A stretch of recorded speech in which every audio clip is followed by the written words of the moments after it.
Hey there, welcome back to my kitchen.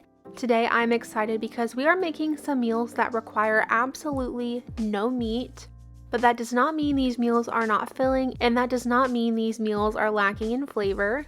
I'm excited to show you these ones today, so let's go ahead and get started and I will show you what I made.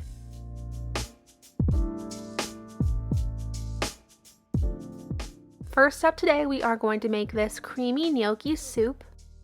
To begin, I have half of a yellow onion here. I'm just roughly chopping this up. It does not need to be perfect. Then over into a nice big pot on my stove, I'm adding about 2 tablespoons of avocado oil.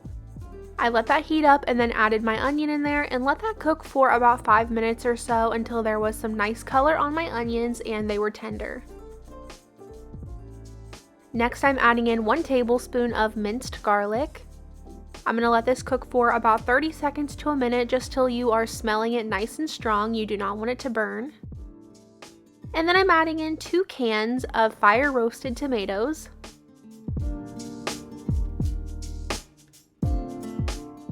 A cup and a half of broth. I believe I used vegetable broth, but you could also use beef or chicken. It's totally up to you.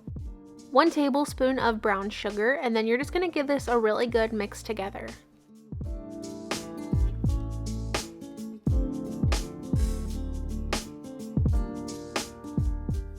I let this simmer on my stove over a medium heat for about 20 minutes.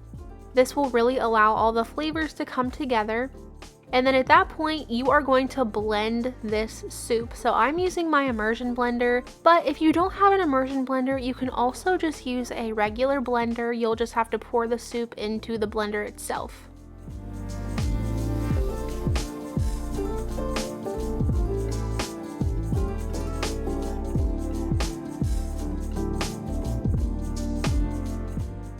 Once that is nice and smooth, I'm going to go ahead and add 1 cup of half and half. I gave that another good mix together and I let that heat back up for just a moment, and then I added in a 1/4 cup of frozen spinach. Again, giving this another good stir, just breaking up that spinach a little bit. Going to let that completely heat up in here. And then once it is bubbling and the spinach is no longer frozen, go ahead and add in your 1 pound package of gnocchi. These will not take long in here to cook at all. I just kind of broke them up with my spoon and let them go for about 5 to 7 minutes, and they should be nice and tender by that point. And to finish off this soup, we are going to add in a little bit of seasoning. You'll need a 1/4 teaspoon of salt, a 1/4 teaspoon of red pepper flakes, 1/2 teaspoon of basil, a 1/4 teaspoon of garlic powder, 1/2 teaspoon of parsley, and then just a couple shakes of pepper, and then mix that together.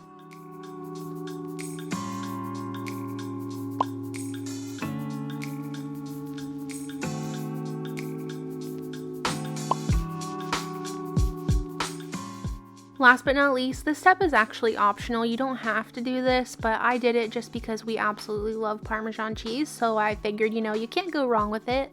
I added in the rest of my container. That ended up being about a 1/2 cup to 3/4 of a cup of shredded Parmesan.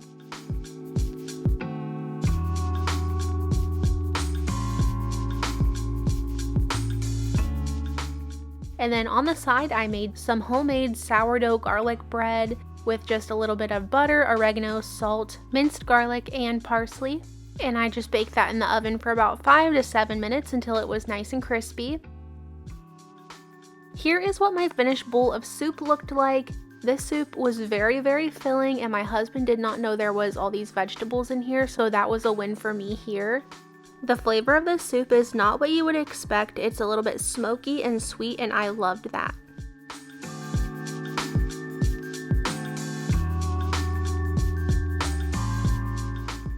Up next, we are making these super easy bean and cheese burritos. To begin, I'm chopping up 1 small yellow onion, and then over to my stove, I'm adding a little bit of avocado oil into my pan and then the onion as well, and I'm going to let those cook in there for about 5 to 7 minutes until they are tender and getting a little color to them.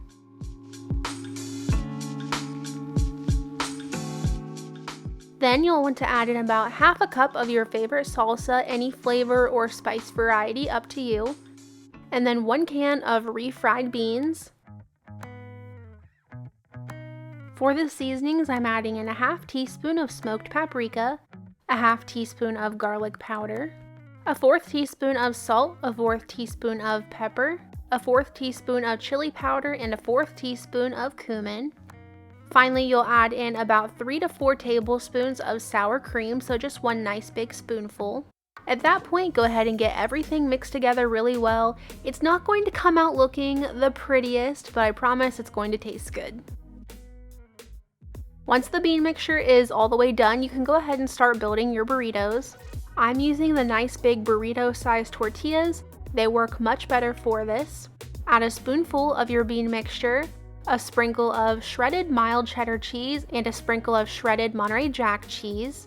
Then you'll just roll these up super tight, and you can transfer them over into a skillet to brown them up if you'd like.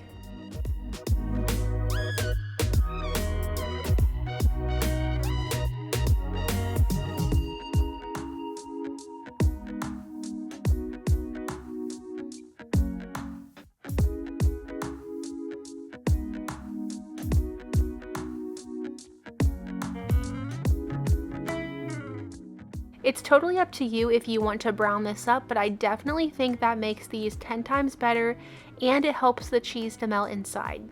To do that, I just spray my skillet with a little bit of oil, let that heat up, and then add my burritos in there. I like to add the bottom side first, that way they can kind of seal shut. After about a minute or two, once they are nice and golden like this, flip them over, do the same to the other side, and then remove to a plate, and they are ready to go. Here is what my finished plate looked like. On the side, I did make some Mexican style rice to go along with this. Be sure to add all your favorite toppings. I like to add sour cream, salsa, shredded lettuce, and then also some Diablo hot sauce from Taco Bell. Just be prepared, these burritos are very filling.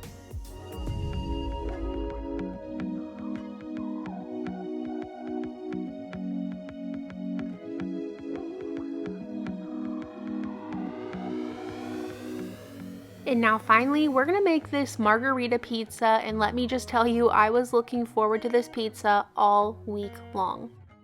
I went ahead and preheated my oven to 400 degrees, and then as you can see, I already made a pizza dough. I'm gonna link the recipe down below that I used for this pizza dough. I really liked it.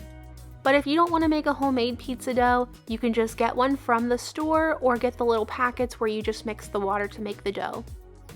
Onto the crust, I added about 2 tablespoons of avocado oil and about 1 to 2 teaspoons of minced garlic.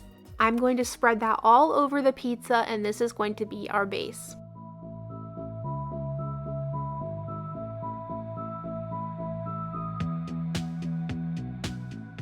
Next, you'll just want to add some shredded mozzarella cheese, about 1 cup to 1.5 cups.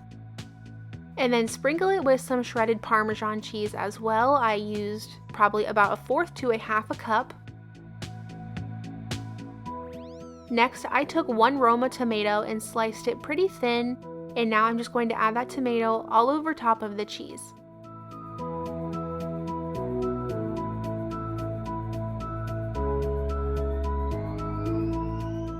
Next, I'm just lightly sprinkling the top of this with a little bit of garlic, salt, and pepper.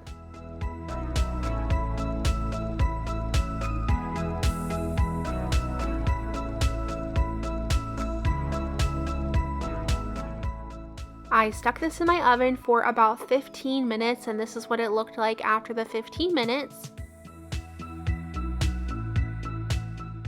Now to finish this pizza off, you're going to want to add some fresh basil. If you want to cook the basil, you can add that and then put it into the oven, but I like it to be on top and fresh. I just chopped up about 2 to 3 basil leaves and added that over the top. My mouth is actually watering right now thinking about this pizza. It was so good. I'm a little embarrassed to say that I ate this entire pizza by myself between dinner this night and breakfast the next morning. It was just so good, I could not get enough of it. So if you've never had this kind of pizza before, I definitely recommend you trying it.